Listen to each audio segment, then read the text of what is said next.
What is osteoporosis and why does it happen? And there's really three big factors here. As we start to age, as we move through our 40s and 50s, we start to absorb nutrients not quite as well as we used to.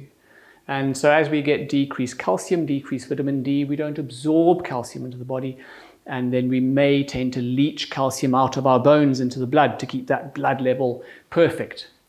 Then the second problem is that we tend not to do as much exercise as we used to when we were in our teens and 20s. And that lack of jumping up and down and bouncing on the legs and pressure on the back leads to the bones not bothering to rebuild.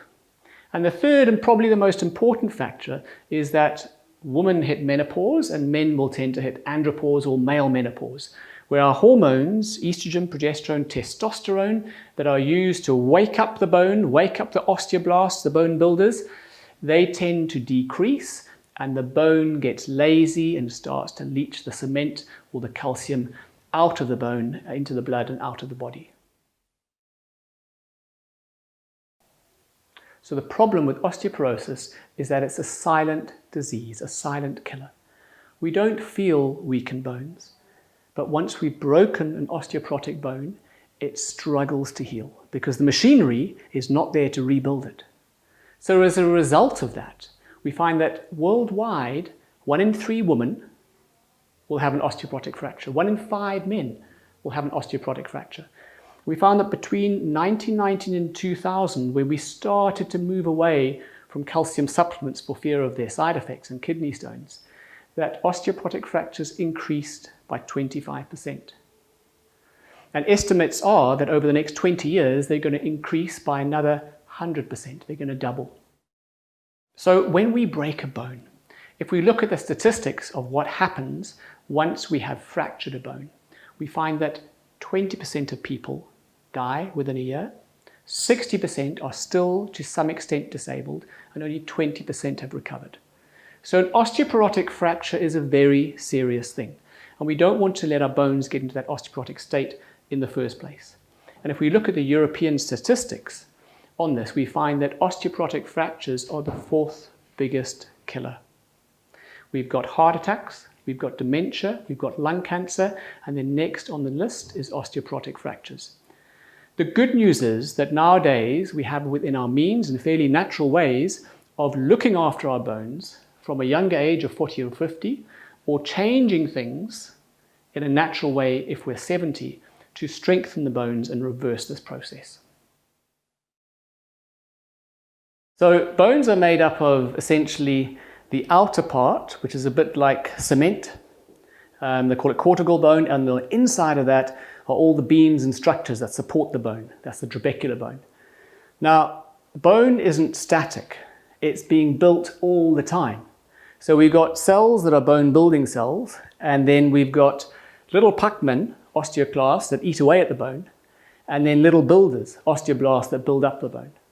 And that balance between the osteoclast puckman and the osteoblast builder needs to be in balance all the time. And if it's not, if there's too much osteoclast breaking down, we will tend to get osteopenia, thinning of the bone, and then osteoporosis, weak bone that will break, and that when it breaks doesn't heal very well.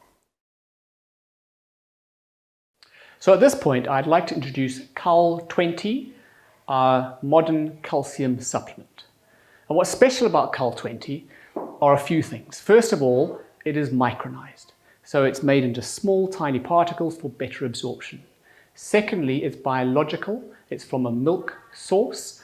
And being biological, there's a whole lot of cofactors that come with it that help the absorption. Those various cofactors are firstly, within the gut, as it gets into the gut, the milk probiotics, the vitamin D, and the peptides all help to pull the calcium into the blood and the blood vessels. From there, there's magnesium and potassium that prevent it from leaving out through the kidneys, prevent it from forming kidney stones. And then the peptides come in for a second time, and this time they help to push the calcium into the bones, not into the wrong places, into the bones. Once in the bones, the soy isoflavone that's in the Cal20 helps to wake up the osteoblasts, the building up cells within the bones, rather like estrogen does. So it wakes up the osteoblasts, so the bone then cranks into action and takes this calcium phosphate organic mix and mixes it like a cement around the various cells that are forming the trabecular bone to make beautiful, strong bone. So what have we learned about our Cal20 supplement? Well, over the years, with the studies done on it, we've learned that happily there are no serious side effects. There are no kidney stones that have been noticed in the studies with Cal20.